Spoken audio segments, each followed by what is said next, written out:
Hi the YouTube family. Happy Pongal. So Sankranti వస్తే పిండి వంటలు చేసుకోకుండా ఉంటామా? మన ఛానల్ అయితే కొన్ని రెసిపీస్ చేశాను. కానీ మన సంక్రాంతికి మేము ఇంట్లో ఏమేమి వండుకున్నామో చూపిస్తాను రండి. ఇవి వచ్చేసి చుప్పులొచ్చేసి నాకైతే చేయడం రాదు. సో మా పిన్ని వచ్చి పిండి అయితే అవన్నీ కలిపేసి చుప్పులు చేస్తుంటే నేను ట్రై చేద్దాము అని అనేసి చేశాను. ఏంటి ఫస్ట్ టైం ట్రై చేసినా ఎంత బాగా చేస్తావా అనుకుంటున్నారా? అంతకు ముందేసినవైతే చిన్న చిన్నవి సగానికి సగం విరిగిపోయాయి. ఇది బాగా వస్తుందని పొగిడేసరికి ఇది కూడా విరిగిపోయింది. ముందేసిన చూసారా చిన్న చిన్నగా ఎలాగేసానో, కొంచెం లావుగా కొన్ని సన్నంగా ఎలా పడితే అవి వేసేసాను. లాస్ట్లో మళ్ళీ పర్ఫెక్ట్గా అలా వేస్తుండగా వచ్చేసాయి.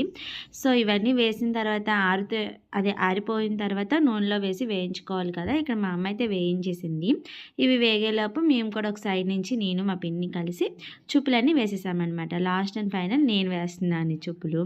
మధ్య మధ్యలో టుపుక్ అంటున్నాయి, భయమేసింది. కానీ పర్లేదు, బాగానే చేసేసాము. మొత్తానికి 2 పెనాలు పెట్టడం వల్ల చాలా తొందరగా అయిపోయాయి. అది కూడా ముగ్గురు ఉన్నాం కాబట్టి త్వరగా అయ్యాయి.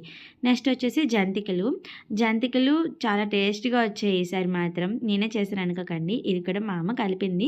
సో జస్ట్ నేను వాళ్ళకి హెల్ప్ చేశాను కొంచెం అంతేని. ఇవి కూడా 2 పెనాల మీద పెట్టేసుకొని తొందరగానే అయిపోయాయి, ఎక్కువ టైం ఏం పట్టలేదు. చుప్పులు అయిపోగానే ఈ జంతికలు చేసేసాము. నెక్స్ట్ జంతికలు అయిపోయిన తర్వాత పాకుండలు ఉంటాయి కదా. సో అరిసెలు ఈసారి చేయలేదు, ఎందుకంటే ఎక్కువగా తినడం లేదు, వేస్ట్ చేయడం ఎందుకు అని చెప్పేసి పాకుండలు అయితే చేసేసాము. అవి ఎన్నప్పాలు మా సైడు పాకుండలని కూడా అంటారు కదా. సో నేను అలా చెప్పాను. ఇవి కూడా కంప్లీట్ అయిపోయాయి. మొత్తం ఇవన్నీ భోగి రోజు అంటే నిన్న చేసేసుకున్నాము. అయితే నిన్న ఇవి షేర్ చేసుకోవడం కుదరలేదు. ఈ పనులన్నీ చేసిన తర్వాత గిన్నెలు తోముకుంటే సరిపోయింది. పండుగ వస్తే చాలు పిండి వంటలు, అలాగే ఇంకొంచెం ఎక్కువగా ఇంటి పని దగ్గర చేసేసుకుంటే సరిపోతుంది. సో పండగ రోజైనా మనకి ఇంకొంచెం ఉత్సాహం పెంచాలి అంటే, కొంచెం మనము ఇది అవ్వాలి, పండగ వైపుని ఎంజాయ్ చేయాలి అనుకుంటే కనుక ఈ ముగ్గుల పోటీల కోసమే చూడాలి. ఈరోజు అయితే ముగ్గుల పోటీ పెట్టారు. సో ఎవరు ఫస్ట్ సెకండ్ విన్నర్ ఇంక తెలియదు, కానీ నేనైతే ఎవరెవరి ముగ్గులు ఏవేవి బాగున్నాయి అవన్నీ పెట్టేశాను, మీరు చూపిస్తున్నాను. మీ ఊర్లో ఇంతకీ ముగ్గుల పోటీ పెట్టారా? మీరు అందులో ఫస్టా సెకండా? సో నాకైతే కామెంట్ చేయండి. అలా చూసి వెళ్ళిపోకుండా ఈ వీడియోకి అయితే ఒక లైక్ ఇచ్చేసి మన ఛానల్ని సబ్స్క్రైబ్ చేసేసుకోండి. మీతో ఇంకా చాలా షేర్ చేసుకోవాలి. రేపు కనుమ కదా. సో రేపు మా అమ్మ వాళ్ళ ఊర్లో అయితే యాత్ర కూడా అవుతుంది కొండ మీద.